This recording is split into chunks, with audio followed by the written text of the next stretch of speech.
بسم الله الرحمن الرحيم.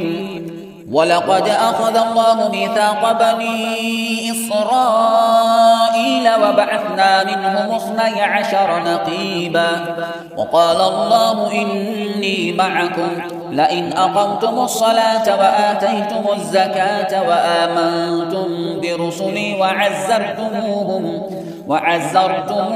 وأقرضتم الله قرضا حسنا لأكفرن عنكم سيئاتكم ولأدخلنكم جنات تجري من تحتها الأنهار فمن كفر بعد ذلك منكم فقد ضل سواء السبيل. فبما نقضهم ميثاقهم لعناهم وجعلنا قلوبهم قاسية يحرفون الكلم عن مواضعه ونسوا حظا مما ذكروا به ولا تزال تطلع على خائنة منهم إلا قليلا منهم فاعف عنهم واصفح إن الله يحب المحسنين.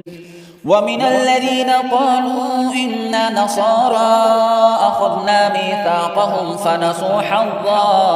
فنسوا حظا مما ذكروا به فأغرينا بينهم العداوة والبغضاء إلى يوم القيامة وسوف ينبئهم الله بما كانوا يصنعون.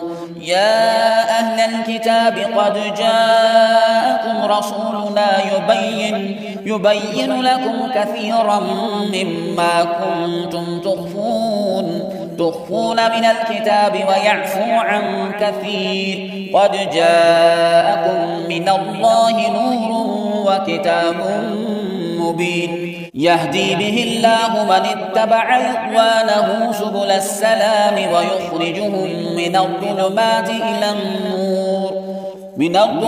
إلى النور بإذنه ويهديهم إلى صراط مستقيم. لقد كفر الذين قالوا إن الله هو المسيح ابن مريم قل فمن يملك من الله شيئا إن أراد أن يهلك المسيح ابن مريم وأمه ومن في الأرض جميعا ولله ملك السماوات والأرض وما بينهما يخلق ما يشاء والله على كل شيء قدير. وقالت اليهود والنصارى نحن أبناء الله وأحباؤه قل فلم يعذبكم بذنوبكم بل أنتم بشر ممن خلق يغفر لمن يشاء ويعذب من يشاء ولله ملك السماوات والأرض وما بينهما وإليه المصير.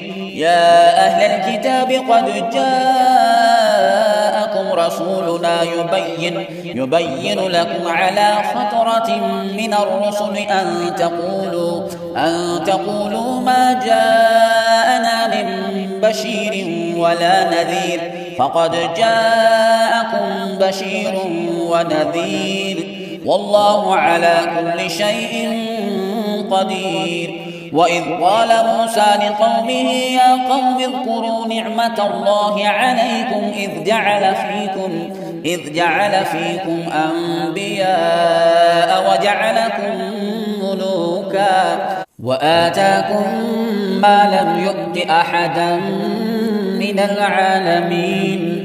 يا قوم ادخلوا الأرض المقدسة التي كتب الله لكم ولا ترتدوا على أدباركم فتنقلبوا خاسرين. قالوا يا موسى إن فيها قوما جبارين وإنا لن ندخلها حتى يخرجوا منها فإن يخرجوا منها فإنا داخلون. قال رجلان من الذين يخافون أنعم الله عليهم ادخلوا عليهم الباب فإذا دخلتموه فإنكم غالبون وعلى الله فتوكلوا إن كنتم مؤمنين. قالوا يا موسى إنا لن ندخلها أبدا ما داموا فيها فاذهب أنت وربك فقاتلا إنا هاهنا قاعدون.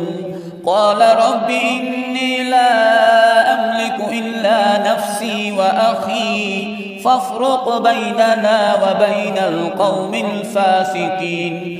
قال فإنها محرمة عليهم 40 سنة يتيهون في الأرض فلا تأس على القوم الفاسقين.